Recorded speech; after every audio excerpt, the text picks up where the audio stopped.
ఇక పేర్ని నాని వ్యాఖ్యలకు మంత్రి కొల్లు రవీంద్ర కౌంటర్ ఇచ్చారు. చట్టం నుంచి మాజీ మంత్రి పేర్ని నాని తప్పించుకోలేరని అన్నారు. పేదల బియ్యం తినేసి ఇప్పుడు ఆయన నీతి కబుర్లు చెబుతున్నారని ఎద్దేవా చేశారు. పేర్ని నాని ఒక బియ్యం దొంగ అని మండిపడ్డారు. భార్యను అడ్డం పెట్టుకుని సింపతి కోసం ప్రయత్నాలు చేస్తున్నాడని ఆగ్రహం వ్యక్తం చేశారు. అక్రమాలపై ఈడీ విచారణ జరిపిస్తామని, పోర్టు సమీపంలోని ప్రజల భూములను లాక్కోవడం వాస్తవం కాదా అని కొల్లు రవీంద్ర నిలదీశారు.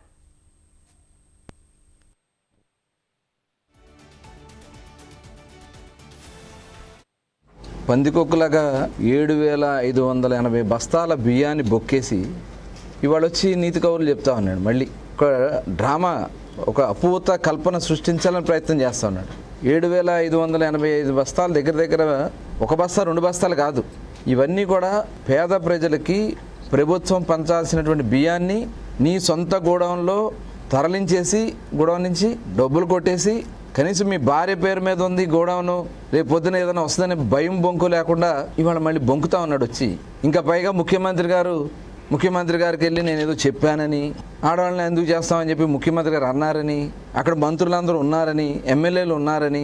ఎందుకయ్యా నువ్వు ఇంకా ఇంత సిగ్గుమాలినటువంటి, ఇంకా అసలు నువ్వు మనిషి పుట్టకే కాదు నీది, అసలు నువ్వు మనిషివే కాదు, ఒక ఇంగిత జ్ఞానం లేనటువంటి వ్యక్తివి నువ్వు. భార్యను అడ్డం పెట్టుకుని నీ భార్య ద్వారా ఇవాళ రాజకీయంగా లబ్ధి పొందాలి, లేకపోతే సింపతి పొందాలని నువ్వు అనుకుంటున్నావేమో. అది సాధ్యం కావు. ఇవాళ దీనికి సూత్రధారి పేర్ని నానినే.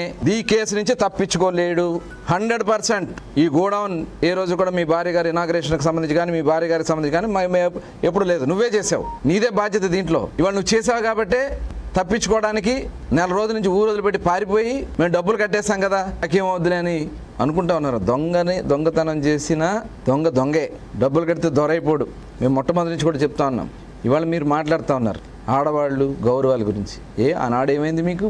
భువనేశ్వర్ గారి గురించి నిండు సభలో ఆంధ్రప్రదేశ్ రాష్ట్ర చరిత్రలో ఏ ఆడబిడ్డ గురించి మాట్లాడినటువంటి మాటలు ఆ నిండు సభలో మాట్లాడినప్పుడు నీ గుణం ఎక్కడ సచ్చింది?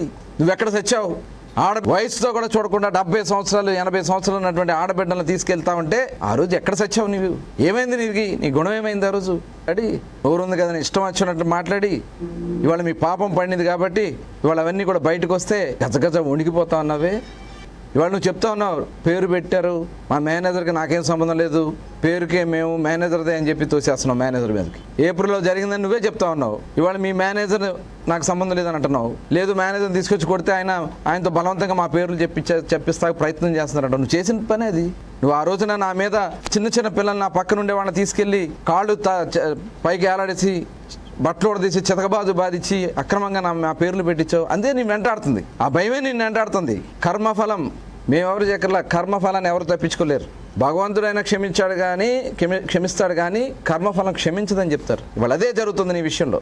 పేర్ని నాని పందికొక్కులాగా 7,580 బస్తాల బియ్యాన్ని బొక్కేసి ఇవాళ వచ్చి నీతి కౌరులు చెప్తా ఉన్నాడు మళ్ళీ.